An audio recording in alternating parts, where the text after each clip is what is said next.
Il est 8h30. 8h30 déjà, si tôt. Édouard Philippe, bonjour. Bonjour, monsieur Bourdin. Bien. On devait prendre l'antenne à 8h32, c'est la raison pour laquelle on est un peu pressé. Je dis les choses, parce que, bon, il faut que les choses soient dites clairement. On est bien d'accord ? C'est tout à fait ça. On est bien d'accord. Bon, rentrée politique sur RMC, BFM TV ce matin. Merci d'être avec nous, 8h30, 9h. Vous êtes avec moi, j'ai beaucoup de questions à vous poser sérieusement sur l'actualité du moment et sur les mois qui arrivent. Et puis 9h, 9h30, vous allez répondre aux questions des auditeurs d'RMC et des téléspectateurs de BFM TV. D'abord, j'ai une question et une remarque à faire. Vous êtes sous surveillance, dites-moi. C'est-à-dire sous surveillance. Mais François Hollande n'a pas abandonné la politique. Ah oui. J'ai observé qu'il y avait, je crois que c'est demain, en tout cas ce week-end, une réunion importante du Parti Socialiste. Et peut-être que François Hollande, qui a sans doute le sens du timing, a voulu rappeler à tous ses camarades qu'il était encore dans le paysage. Bah, très bien. Aurait-il mieux fait de se taire ? Franchement. Vous comprenez bien que c'est pas un Premier ministre en exercice qui va se prononcer sur l'opportunité ou pas d'une déclaration du précédent président de la République. Voilà, j'ai entendu ses propos. Regardons ce qu'il a dit. On va pas s'attarder très longuement sur François Hollande, mais quand même, les résultats sont là. Ils étaient d'ailleurs apparus dans les derniers mois du quinquennat et sont d'autant plus manifestes aujourd'hui. Si l'économie française va mieux, est-ce grâce aux mesures est-ce grâce aux mesures prises sous sa présidence ? Je vous pose la question. C'est ce qu'il dit. Écoutez, ce qui m'a frappé c'est grâce à moi. Ce qui m'a frappé dans l'expression de l'ancien président de la République, c'est au fond le souhait qu'il exprime que on continue, que tout continue comme avant et comme il faisait. Bon, moi, j'ai compris de l'élection présidentielle de 2017 et puis ensuite de l'élection législative qui a suivi que les Français n'avaient pas du tout envie de ça, qu'ils avaient envie, au contraire, d'une assez grande transformation. Et moi, c'est évidemment la logique dans laquelle je m'inscris. Donc, que l'ancien président de la République essaie de valoriser son bilan, bon, je crois qu'au fond, c'est assez naturel, je peux pas lui en vouloir. Il ajoute quand même, c'est une mise en garde, il ne faudrait pas demander des sacrifices aux Français qui ne seraient pas utiles, flexibiliser le marché du travail au-delà de ce qui a déjà été fait, risque de créer des ruptures. J'entends ces remarques sur la réforme du marché du travail. C'est intéressant qu'il exprime lui-même après un quinquennat qui a été marqué par, en matière de marché du travail notamment, par une méthode qui n'est pas du tout celle que nous avons retenue. Après tout, puisque vous évoquez le sujet, prenons l'exemple. En matière de réforme du marché du travail, François Hollande a fait en 2016 une réforme qui n'avait été pas annoncée pendant la campagne électorale, qui n'a pas été expliquée, qui n'a pas été discuté dans le détail avec les organisations syndicales et qui a conduit au blocage. Nous avons une méthode totalement inverse. Bien. La méthode que nous avons retenue, c'est, pendant l'élection présidentielle, parler du sujet et l'annoncer. Avant l'élection législative, parler du sujet, lancer le processus et obtenir une majorité politique qui prend en compte ces annonces. Commencer un très intense travail de discussion avec l'ensemble des organisations syndicales, pas telle ou telle, l'ensemble des organisations syndicales et patronales, et aboutir dans une semaine, le 31, à la fin de la semaine prochaine, par 5 textes, puisqu'il y aura 5 ordonnances, qui viendront transformer le droit du travail. Pas complètement, il ne s'agit pas de mettre à bas tout le droit du travail. Et j'imagine qu'on aura l'occasion d'en parler. Mais reconnaissez, monsieur la Bourdin, méthode change totalement. Que sur la méthode, il y a une profonde transformation. Je préfère, et de loin, et même de très loin, la méthode que nous avons utilisée, le respect que nous avons montré vis-à-vis des organisations syndicales, la discussion que nous avons su nourrir, plutôt que ce qui avait pu être fait avant. Donc j'entends les conseils avisés de Monsieur Hollande, je les intègre peut-être, mais enfin, je considère que... Je vais revenir sur ce sujet. Chiffres du chômage, pour juillet, vous les avez ? Écoutez, je ne sais pas s'ils sont officiellement sortis. Dans la journée. Vous avez remarqué que Madame la ministre du Travail a pris l'engagement... De ne pas les commenter. Non, bien sûr de les commenter, mais de ne pas les commenter mois par mois. Pour une raison assez simple, c'est que on commente des chiffres qui sont jamais totalement définitifs mois par mois et qui ne sont jamais très significatifs. Il y en a eu des très bons en mai, il y en aura peut-être des très mauvais juillet, après. Bon, mauvais.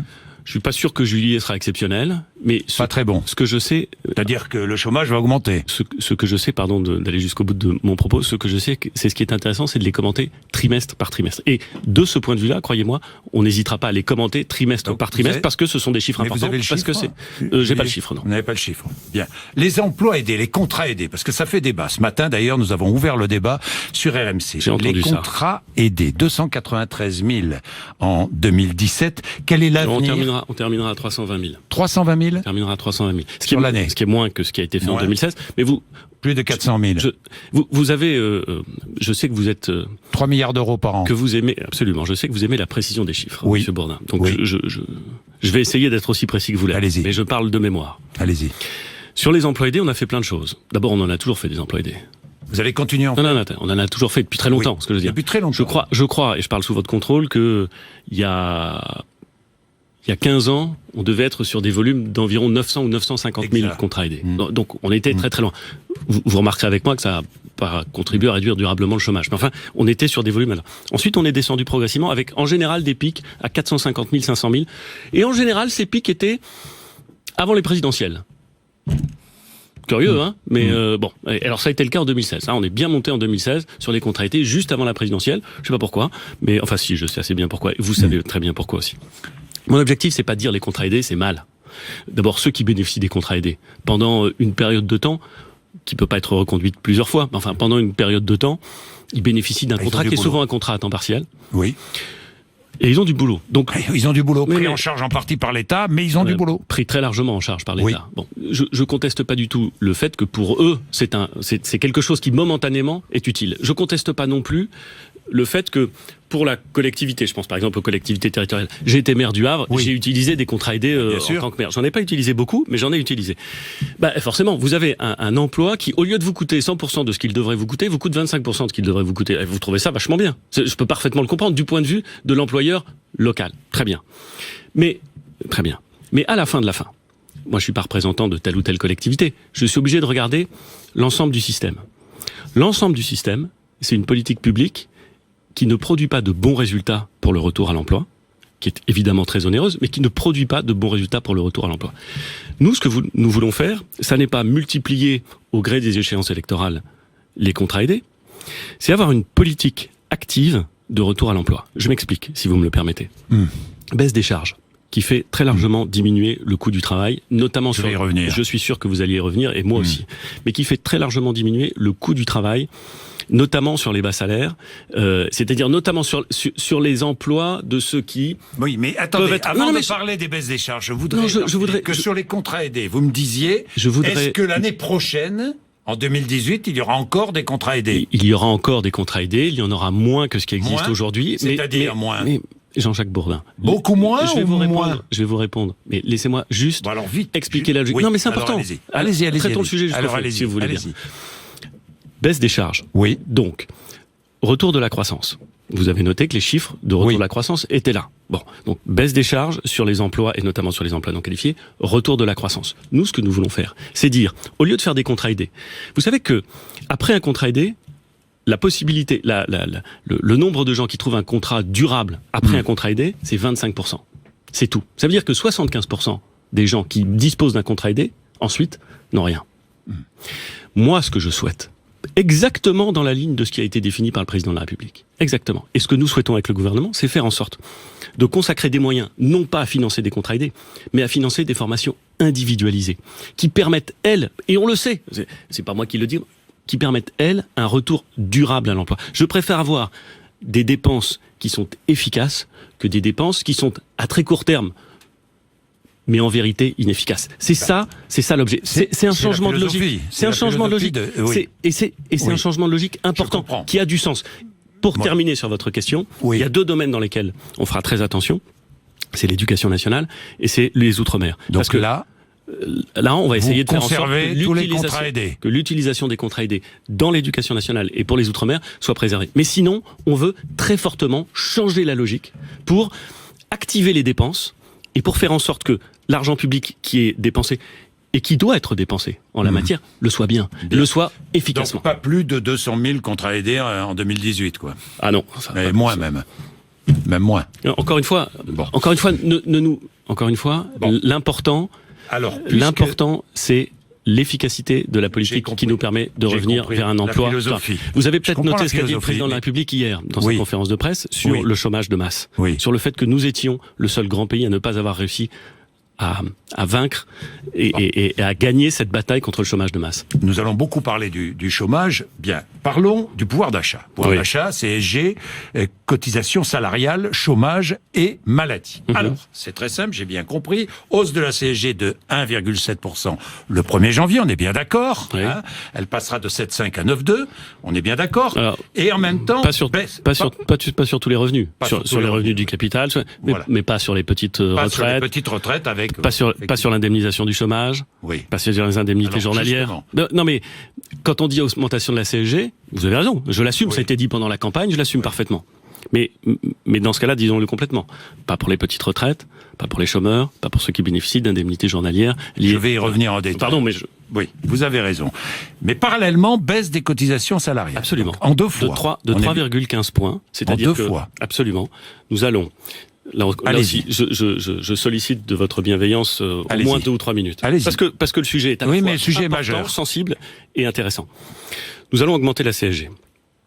Pas pour le plaisir d'augmenter la CSG, pas pour avoir des recettes supplémentaires pour l'État. Nous allons augmenter la CSG pour justement pouvoir financer une baisse des cotisations sociales, une disparition des cotisations salariales sur la maladie et sur le chômage. Pourquoi ?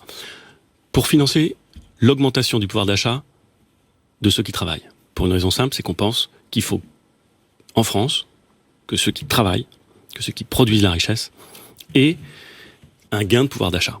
Il faut que le travail paye en France. Il faut qu'il paye vraiment. Et donc, le plan qui a été, là encore, annoncé par le président de la République, c'est de dire, dès 2018, on fait un basculement du financement de la protection sociale, d'une partie du financement de la protection sociale, depuis des cotisations sociales qui pèsent sur les salaires, vers la CSG, dans les conditions que j'ai indiquées. On le fait en 2018. Et ça va représenter, pour les actifs, un gain de pouvoir d'achat, considérable. Laissez-moi vous donner quelques chiffres. En année pleine, pour un salarié qui gagne le SMIC, ça veut dire 250 € de pouvoir d'achat supplémentaire. Pour quelqu'un qui gagne 2000 € par mois, c'est 360 € de gain de pouvoir d'achat en année pleine. Comment nous allons le faire en 2018 ? En faisant au 1er janvier l'augmentation de la CSG et au 1er janvier une baisse considérable d'un peu plus de 2 points des cotisations sociales. Ça veut dire que dès le 1er janvier, contrairement à ce que j'ai pu lire parfois, dès le 1er janvier, il y a un gain de pouvoir d'achat pour les actifs. Au bas de la fiche de paie fin janvier, on constatera ce gain de pouvoir d'achat. C'est-à-dire que les 2 fois, ce ne sont pas 2 fois égales. Non. C'est-à-dire que... Écoutez-moi bien, Jean-Jacques Bourdin. Quoi ? C'est 70-30 ? Oui, c'est à peu près ça. C'est 70-30. 2 tiers, 1 tiers. Je vous ai dit qu'on allait baisser les cotisations sociales de 3,15 points. On va les baisser de plus de 2 points au 1er janvier. Et à la rentrée de septembre-octobre, on va les baisser d'un peu moins d'1 point. Ça veut dire qu'on aura fait, grosso modo, 2 tiers de la baisse en janvier, donc une petite progression du pouvoir d'achat, et la totalité de la baisse en octobre. Donc, à partir de là, l'effet complet de la mesure. Pourquoi est-ce qu'on le fait en 2 temps ? Peut-être que vous pouvez poser la question. J'imagine que vous alliez la poser. Parce que l'État va économiser. Parce que moi, je suis là... Non. Si. Non, pas du tout. Moi, je suis... Évidemment que si. Attendez. Moi, je suis là pour mettre en œuvre les promesses du président de la République. Je suis là pour mettre en œuvre le programme du président de la République. Et le gouvernement travaille pour tenir les engagements qui ont été pris par le président de la République. L'engagement qui a été pris, c'est en 2018, on opère cette bascule. En 2019, d'ailleurs, on changera le dispositif du CICE puisqu'on basculera sur une 2e baisse des charges. Mais bon, ça, ce sera pour 2019. Et on a dit que ce sera en 2019. En 2018, on va avoir, pour les salariés, une augmentation massive du pouvoir d'achat. Et puisque vous aimez les chiffres, Monsieur Bourdin, un qui me vient de mémoire. Le pouvoir d'achat que nous allons redistribuer aux actifs est supérieur au gain de pouvoir d'achat pour les actifs qui résultent des diminutions d'impôts sur le revenu lors des 3 dernières années du quinquennat Hollande, ce sera supérieur. Et c'est même, en volume, supérieur à l'effet de la loi TEPA de Nicolas Sarkozy en 2007. Donc, on est sur quelque chose de littéralement, je crois, jamais vu, en termes d'augmentation de pouvoir d'achat, en année pleine, et on met le dispositif complètement en place en 2018. En 2 fois, 70 à peu près, la première. Un peu plus de 2 points, un peu moins d'1 point. Voilà.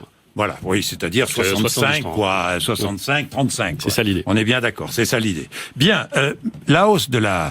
Mais peut-être, oui. peut-être reconnaissez avec moi, Monsieur Bourdin, que ce que je suis en train de vous dire Oui. ne correspond pas forcément à la présentation qui a pu en être faite, pas par le gouvernement, mais par un certain nombre de gens qui peut-être s'inquiétaient légitimement. Oui, mais certains sont inquiets. Moi, je suis là pour essayer de vous répondre. savez qu'il y a des inquiets. Ouais, mais je suis là pour essayer de par répondre aux exemple, inquiétudes. les Français veulent savoir la hausse de la CSG. Les fonctionnaires. Alors, les fonctionnaires. Compensation ou pas? Bonne question. Je vous ai parlé des salariés, mais notre objectif, c'est de faire en sorte qu'il y ait une augmentation de pouvoir d'achat pour les actifs. Oui. Il n'y a pas que des salariés qui sont actifs, bien entendu. C'est vrai pour les salariés, j'en ai dit un mot. C'est vrai pour les indépendants.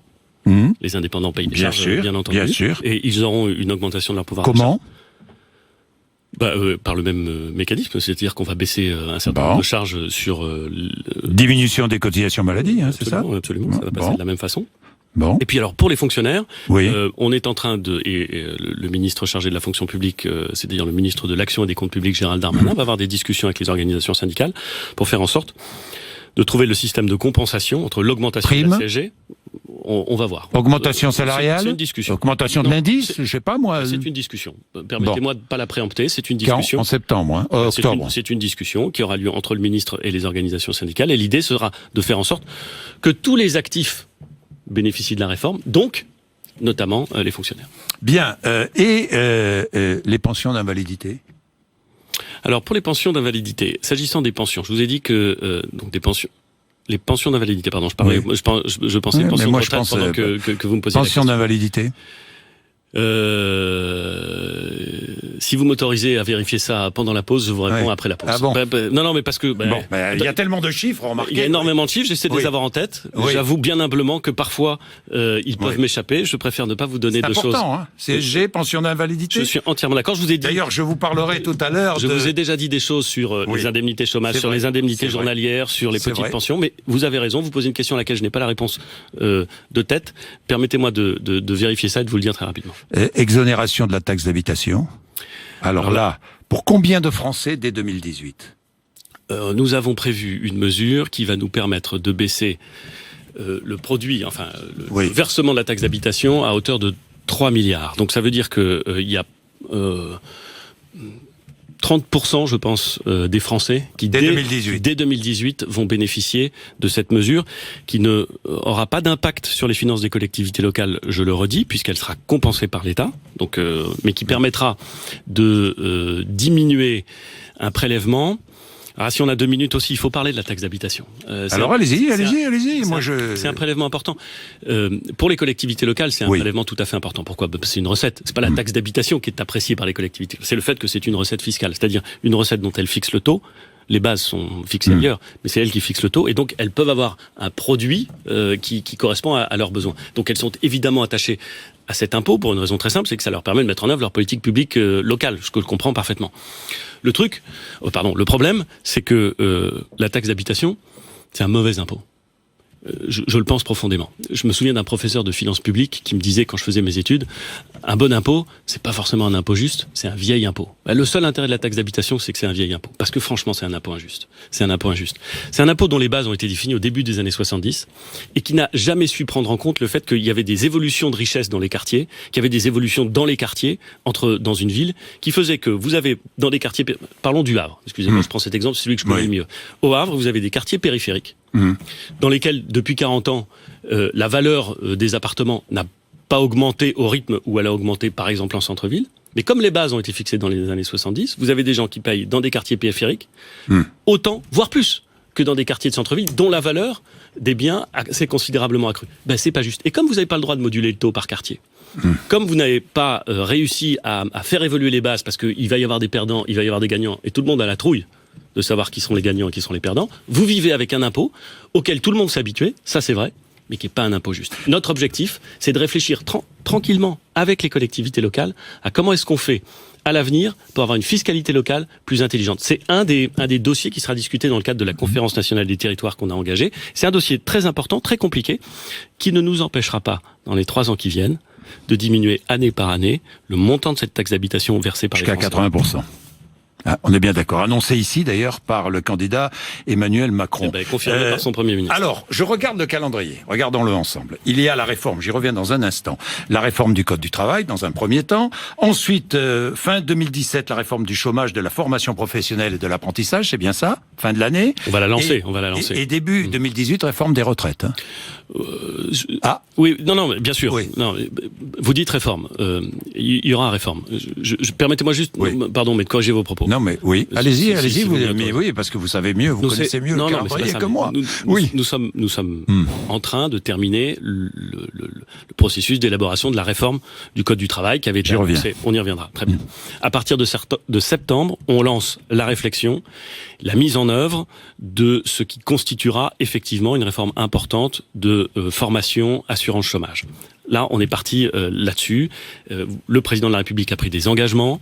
On sait que il y a un formidable champ d'amélioration des politiques publiques en matière de formation. Vous remarquerez que je le formule de façon polie. Oui. Franchement, on peut faire mieux. Oui. Franchement, on peut faire mieux. Oui, parce qu'on dépense de l'argent à tort et à travers, si j'ai bien compris. Je suis heureux que vous le disiez vous, mais c'est un fait. Disons les choses. On peut faire plus efficace. On peut faire beaucoup plus efficace. Donc ça va être un chantier qui commence à partir de septembre, sur lequel on est en train déjà de réfléchir, sur lequel on va engager des discussions avec les organisations syndicales, avec les organisations qui représentent la connaissance en la matière. Et puis, à partir de 2018, effectivement, on va se lancer dans la question des retraites. Mais ça va être un processus forcément un peu plus lent que celui qu'on a utilisé sur les ordonnances, parce que on sait que c'est en France un sujet délicat, parce qu'il faut partir de constats partagés. On a d'ailleurs, Monsieur Bourdin, de ce point de vue-là, fait d'assez grands progrès. Après tout, disons les choses quand elles sont bonnes. Les mécanismes qu'on a mis en place avec le corps, avec le comité de suivi des retraites, ont un peu dépassionné le débat, ont permis de poser les constats et de faire qu'on puisse parler plus calmement, me semble-t-il, de ces sujets, et avec plus de confiance. Alors j'ai une question, une question corollaire. Est-ce que les pensions de retraite vont augmenter le 1er octobre? Il y aura un processus de revalorisation des pensions de retraite, comme c'est le cas. Le 1er octobre? Je ne sais pas si ça sera le 1er octobre ou le 1er janvier. Là aussi, je vais revenir exactement vers vous. Théoriquement, c'est le 1er octobre. Ce sera le 1er octobre. Ce sera le 1er octobre. Sur l'inflation? Du montant de l'inflation? Ça, on verra. Je ne peux pas vous le dire. Il y aura une augmentation des pensions. Donc. Écoutez, si vous avez je suis patient, mais... Non, mais je suis pas certain que les téléspectateurs auditeurs soient toujours très patients. Hein, mais je comprends parfaitement. Surtout quand on est un petit retraité et qu'on a besoin de sa retraite à la fin du mois. Pardon, Monsieur Bourdin, j'ai pas dit que le sujet n'était pas important. Bon. Il est essentiel pour ceux qui nous écoutent. C'est parce qu'il est essentiel pour celui qui nous écoute, pour ceux qui nous écoutent, que je veux le traiter sérieusement. J'ai compris. Je n'ai aucune feuille devant moi. Je n'ai pas tous les chiffres en tête. Je ne suis pas un surhomme. J'ai pas tous les chiffres en tête. Moi, je suis un gars sérieux. J'essaie de faire les choses sérieusement. Quand je sais, je dis. Quand je sais pas, je vérifie. Il vaut mieux. C'est mieux. Hein. Voilà. C'est mieux. Bon, le 31 août, le texte complet sera connu. Le texte sur la réforme du Code du travail. Les textes. Les textes, oui, les ordonnances. Il y aura 5 ordonnances. 5 ordonnances. 5 ordonnances. On est bien d'accord. Tout est bouclé? Oui, ça, comme dites. Oui. Comme on va présenter le texte définitif la semaine prochaine, il vaut mieux que ce soit c'est des textes qui ont été rédigés après beaucoup de travail, beaucoup de discussions. Donc l'essentiel est bouclé. J'imagine que vous n'allez pas entrer dans le détail parce que vous réservez les annonces. Enfin, je peux vous poser quand même quelques questions. D'abord, vous pouvez poser toutes les questions, mais ça je peux. Pour préempter. Non mais attendez, c'est important là aussi. Allez-y. Moi, j'ai fait de la méthode sur ce sujet un élément décisif. Ça a été remarqué, souligné, le travail j'en suis heureux parce que la méthode. Donc, j'ai pris l'ensemble des organisations syndicales et patronales au sérieux. Et j'ai essayé de faire en sorte de pas m'exprimer quand j'en avais vu 2 et pas les autres, ou quand j'en avais vu 5 et pas les autres. Bon. Oui. Bon. C'est un travail. Je dis pas qu'elles sont d'accord avec tout. Elles ont leur position, elle sera respectable, cette position. Bon, la nôtre aussi sera respectable. Mais ce que je veux dire, c'est que la méthode est importante. Nous allons présenter aux organisations syndicales ces textes. Nous allons leur présenter à elles d'abord, pour une raison assez simple, c'est que nous allons travailler avec elles. C'est la raison pour laquelle je pense que vous comprendrez bien que je ne vais pas aujourd'hui vous décrire point par point l'ensemble des 5 ordonnances. Non, mais voilà, c'est tout. Plus de souplesse, on est bien d'accord. Hein. Et là, vous allez me dire, vous m'arrêtez si je dis des bêtises. Vous savez, on va changer. Si je dis une bêtise, vous m'arrêtez. Ça peut arriver. Elles correspondront. Non, mais là aussi, ça sera peut-être un peu général pour votre question, mais quand même, elles correspondront à ce sur quoi on s'est engagé. avec le président de la République et devant la majorité. C'est-à-dire que ces ordonnances, elles sont plus de souplesse, plus de protection. Elles sont l'écriture de ce qui est dans la loi d'habilitation qui a été discutée au Parlement. On part pas de rien. Donc oui, il y aura des dispositions qui permettent d'améliorer la négociation, soit dans l'entreprise, soit dans la branche, soit dans l'entreprise, soit dans la branche. Oui, il y aura des dispositions qui permettront de mettre en œuvre ce qui s'est appelé pendant un temps le compte pénibilité, qui va désormais s'appeler le compte de prévention, et qui permettra, en garantissant les droits acquis, d'avoir un système beaucoup plus simple de mise en œuvre du dispositif. Compte de prévention, là. Je pense que ce sera une avancée majeure sur ce point, et j'en suis extrêmement fier, parce que la précédente majorité avait... Trop compliqué, le compte de pénibilité, disent les chefs d'entreprise. 10 critères, il y en a 6 qu'on arrivait à appliquer, et 4, on savait pas... Alors on avait créé des droits, mais on ne savait pas les mettre en œuvre. Bon, on va régler cette question, ça sera l'objet d'une des 5 ordonnances. Il y en aura sur le paritarisme, il y en aura sur la simplification des institutions représentatives du personnel. Il y aura dans ces 5 ordonnances ce qui a été discuté au moment de la loi d'habilitation. Je dis des bêtises, élargissement des accords d'entreprise, vous dites oui. Conditions de travail, salaire... Les accords pardon, mais on va pas rentrer. Non, mais pour une raison simple, c'est que, encore une fois, je sais que vous aimez les choses précises, et que ce serait réduire et probablement appauvrir le débat public qui aura lieu, j'en suis certain, qui a déjà commencé sur ce sujet, que de traiter comme ça point par point. Bien sûr, prévues déjà. Très bien. Non, mais ça fait partie du débat. J'assume ce débat. Je suis totalement serein face à ce débat. Mais simplement, il faut le prendre au sérieux. Donc, il y a eu une discussion sérieuse avec les organisations syndicales. La semaine prochaine, on présentera les textes. Je pourrai répondre à toutes vos questions quand on aura présenté les textes. Je le ferai avec plaisir si vous avez envie de me réinviter. Je viendrai avec plaisir. Mais je pense qu'il faut prendre les processus et les méthodes au sérieux. Alors, Édouard Philippe, nous allons, il est déjà 56, le temps passe vite, nous avons une demi-heure encore ensemble avec les auditeurs. Moi, j'ai encore plein de questions précises, sur l'ISF, sur, je ne sais pas moi, sur le budget, le futur budget, sur l'exonération des charges sur les heures supplémentaires, sur les universités. Vous avez des informations à nous donner sur les universités. Nous nous retrouvons juste après 9h avec nos auditeurs, plusieurs auditeurs et téléspectateurs qui vont vous interroger. À tout de suite. Merci. Merci.